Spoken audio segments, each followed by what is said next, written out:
नमस्कार और स्वागत है। कभी ऐसा हुआ है कि दिमाग में कोई कमाल का शानदार आइडिया आया हो, लेकिन जब उसे असल में बनाने की कोशिश की तो नतीजा सोच से बिल्कुल ही अलग निकला। ये हम सबके साथ होता है ना? आज हम इसी फ्रस्ट्रेशन, इसी निराशा के पीछे की वजह को समझने वाले हैं। देखिए, ये कहानी तो हर क्रिएटर की है। सोचा था एक वीडियो बनाएंगे एकदम ऑस्कर लेवल का, या एक ब्लॉग लिखेंगे जो वायरल हो जाएगा, या शायद एक कमाल की तस्वीर खींचेंगे। लेकिन जब फाइनल चीज सामने आई तो लगा, ये क्या बना दिया, कचरा। और सच कहूं तो ये एहसास बहुत चुभता है, इतना कि कई बार मन करता है कि बस छोड़ ही दो सब कुछ। तो सवाल यही है कि आखिर ऐसा होता क्यों है? हमारी सोच इतनी कमाल की होती है, तो फिर असलियत में वो चीज़ वैसी क्यों नहीं बन पाती?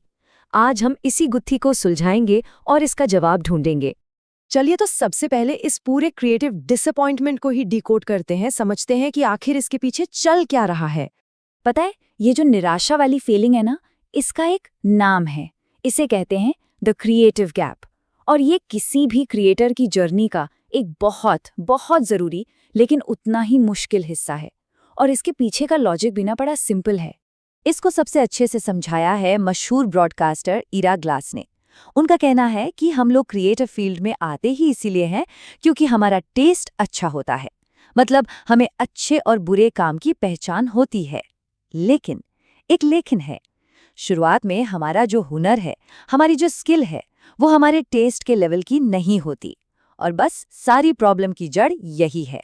तो अब सवाल आता है, ये क्रिएटिव गैप है क्या भला?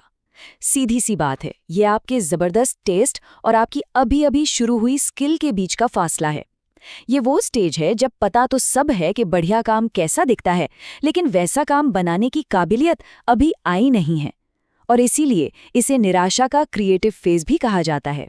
इसको एक आर्किटेक्ट के नजरिए से समझिए और भी क्लियर हो जाएगा। सोचिए, किसी का टेस्ट एक सपनों के घर का ब्लूप्रिंट है, एकदम परफेक्ट, हर डिटेल सही। लेकिन जो स्किल है वो है सस्ती ईंटें जो अभी हाथ में है।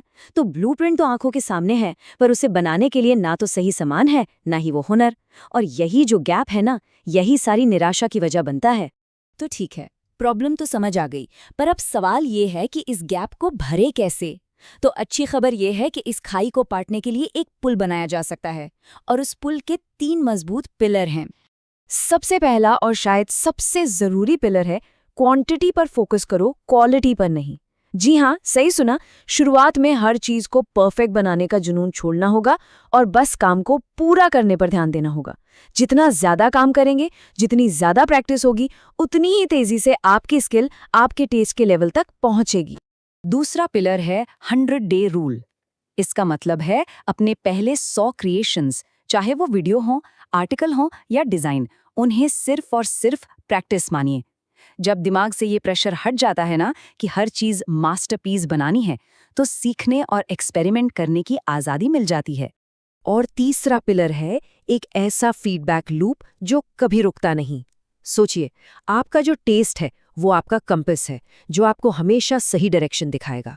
और आपकी जो स्किल है वो है आपका इंजन, जिसे चलाने के लिए रोज मेहनत का पेट्रोल डालना पड़ेगा। तो अपना टेस्ट शार्प करने के लिए अच्छा काम देखते रहिए और स्किल चमकाने के लिए रोज प्रैक्टिस करते रहिए। ये दोनों साथ चलेंगे तभी गाड़ी आगे बढ़ेगी।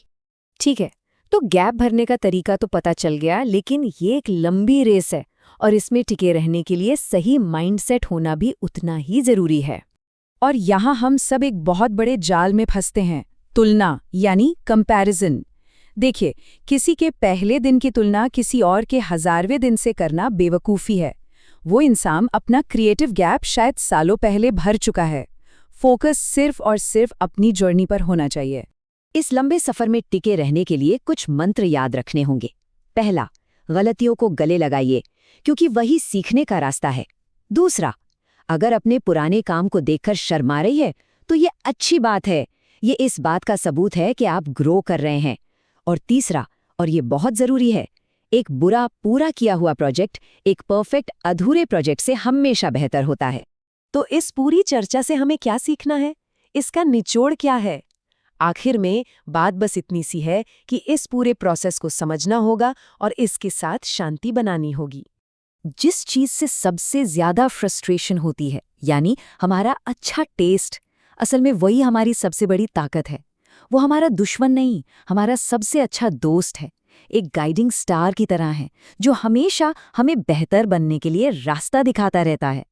तो आखिर में एक सवाल उठता है, क्या हो अगर परफेक्ट होना पूरा होने का सबसे बड़ा दुश्मन हो? शायद असली जीत काम को खत्म करने में है, ना कि उसे परफेक्ट बनाने की कोशिश में। इस पर सोचिएगा जरूर।